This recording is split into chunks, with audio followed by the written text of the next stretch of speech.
Mit navn er Magnus Bæk Rasmussen. Jeg er 21 år gammel, og i min fritid så kører jeg enduro.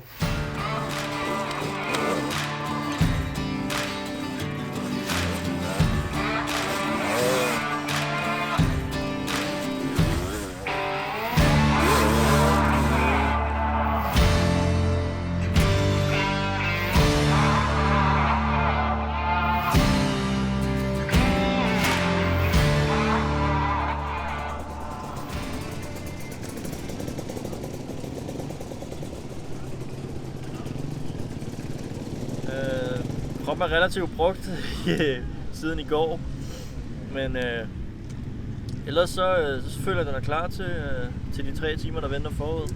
Vi er lidt spændt på banen, fordi der var en nedkørsel i går, der var rimelig stejl, med ikke særlig meget løbet af på. Så hvis sporet bliver vendt op i dag, så hvis vi skal køre op ad den i dag, så bliver det uden særlig meget tilløb, hvilket bliver ret interessant. Men nu må vi se. Altså jeg tror, at det kommer til at skille ad. Dem, der er lidt mere tekniske kører, og så de hurtige, lidt mere crosskører. Det kunne man også godt se i går, at dem, der havde problemer med den svære bakke, der var i går. De kommer også lidt langsommere ud af. Det er dem, der kører lidt hurtigere på crossbanen for eksempel. Så det kan være, at det bliver lidt spændende for resultatsmæssigt.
Skal vi prøve bilen? Det skal jeg noget plan.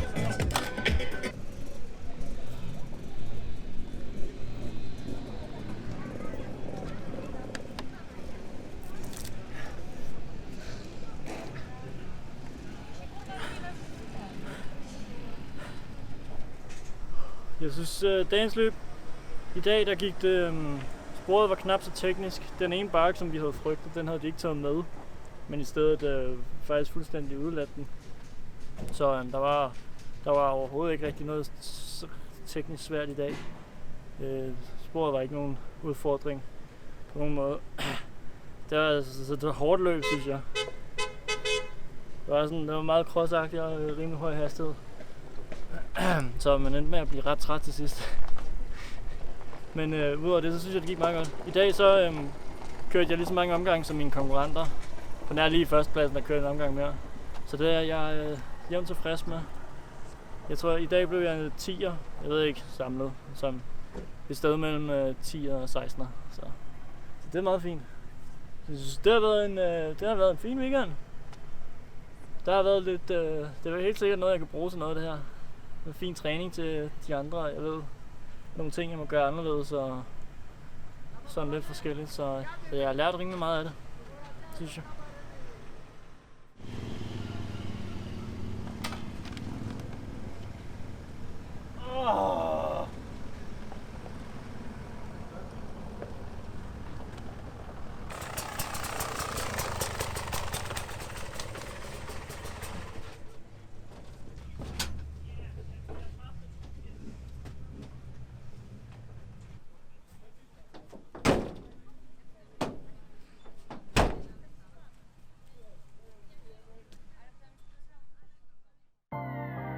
Det er klart, når man både har et elitestudie og en elitesport op og ned af hinanden, så tager det en voldsom mængde tid.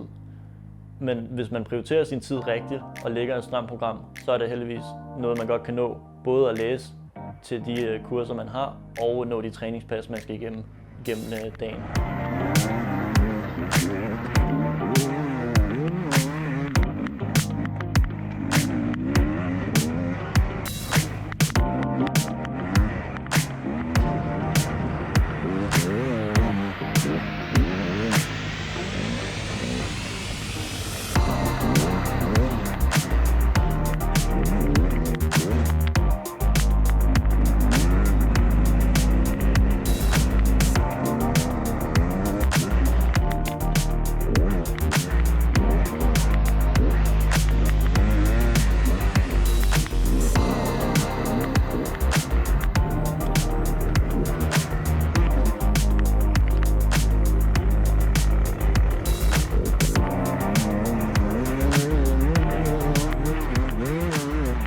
Mine ugenlige træninger, de varierer meget alt efter sæson, hvad tid på året det er. Normalt i sæsonen, så plejer jeg at have omkring 12 ugenlige træningspas, som jeg skal igennem. Det består både af noget cardio-træning og noget styrketræning, såvel som noget udstræk og noget fleksibilitet. Og så mange gange også noget mental træning.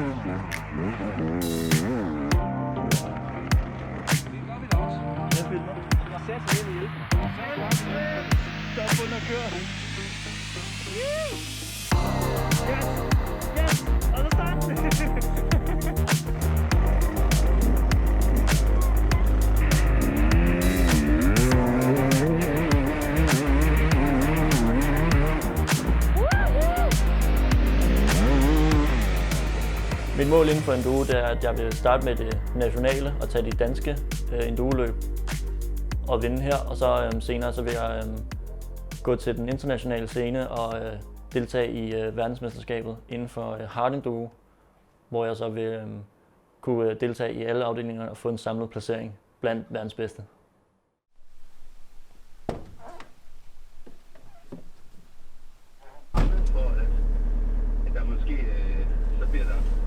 bliver der måske taget en lidt anden retning, end der nødvendigvis gør, hvis man har lavet to.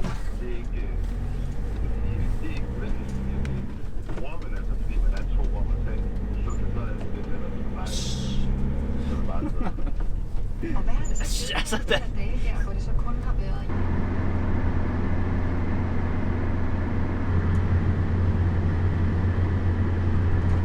Vi sidder lige nu i bilen på vej til Billund Terræncross, hvilket er et pokalløb, så den er ikke med i DM-afdelingen.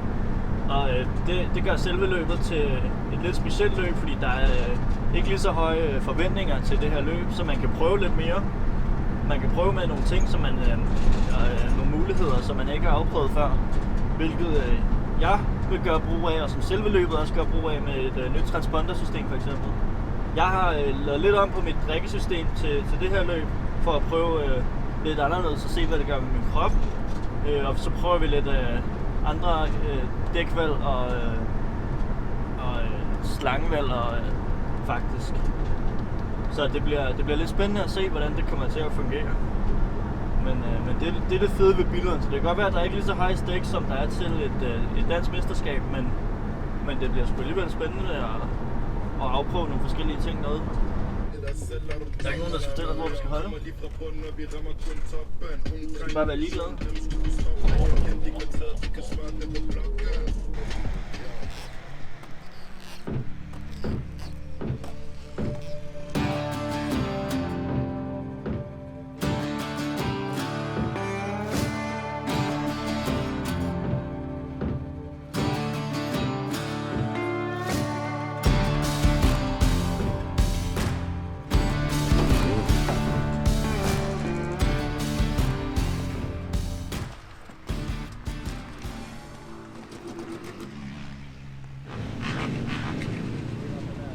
Går starten for 4 timer.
gik fint.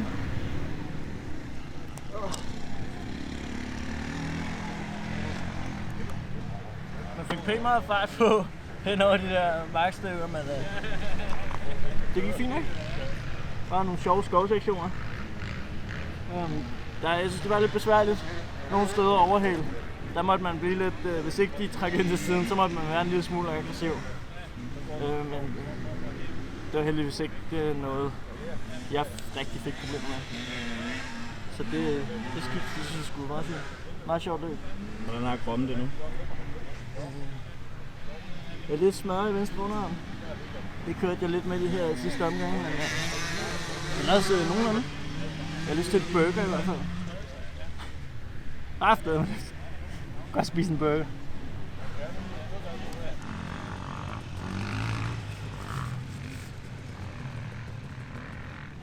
Jeg synes, Per Flagmand, eller starteren, han var lidt urolig med flaget, så det var sådan, han tog sådan lidt halvt op, og så troede jeg, vi kørte, og så var det sådan, og så stoppede jeg, og så tog han det helt op, og så, okay. Der var ikke rigtig nogen, der lige var klar på det. Så det blev sådan lidt en kaotisk start. Men jeg tog starten, uden at 20-start i hvert fald. Hvis jeg gjorde, så var det ikke med vilje. Så det var fint nok at komme rundt og holde den et godt stykke af første runde, indtil Oliver så kom forbi mig. Og så tror jeg egentlig bare, at jeg holdt anden pladsen hele vejen i mål. Der var ikke nogen, der overhældte mig ude på sporet. Jeg måtte så tanke 2 gange, fordi at, efter en time, så løb jeg tør. Så det, jeg synes, jeg tanker lidt oftere, end jeg lige plejer, så det må jeg lige se på, hvad fanden er det. Nå, det gik det sgu fint. Så vil vi godt have Magnus Bæk Rasmussen på andenpladsen. Ja.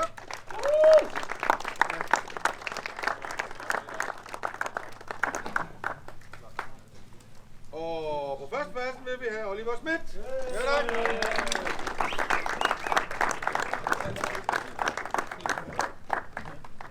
Selvom endursporten den er relativt lille i Danmark, så har vi stadig nogle virkelig gode kører. Og det er fandme fedt, fordi det vil jo ikke være sjovt, hvis det er nemt.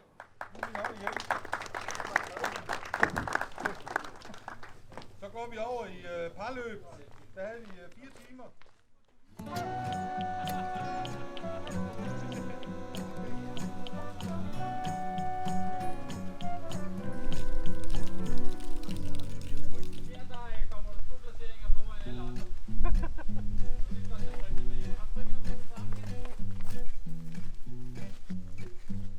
I dag har vi arbejdsdag til DM2 Hedeland Special ude i Roskilde, hvor vi går og bygger bane.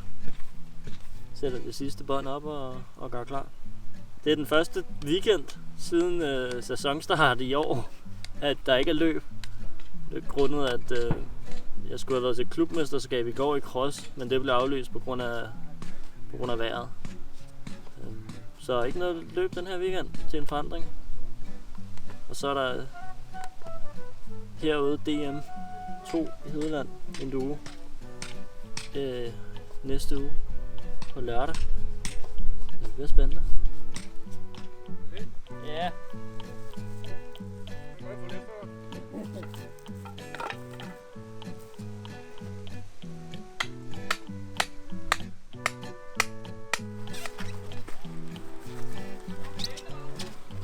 Hvad?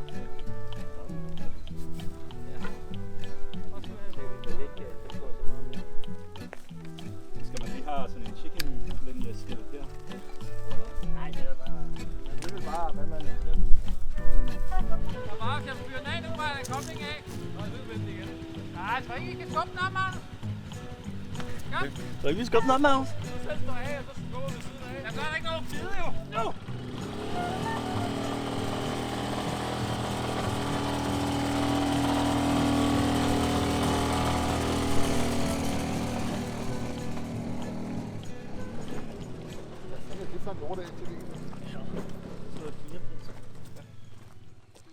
Vi er til DM2 ude i Hedeland i Roskilde. Nej, 1 minut og 24 minutter.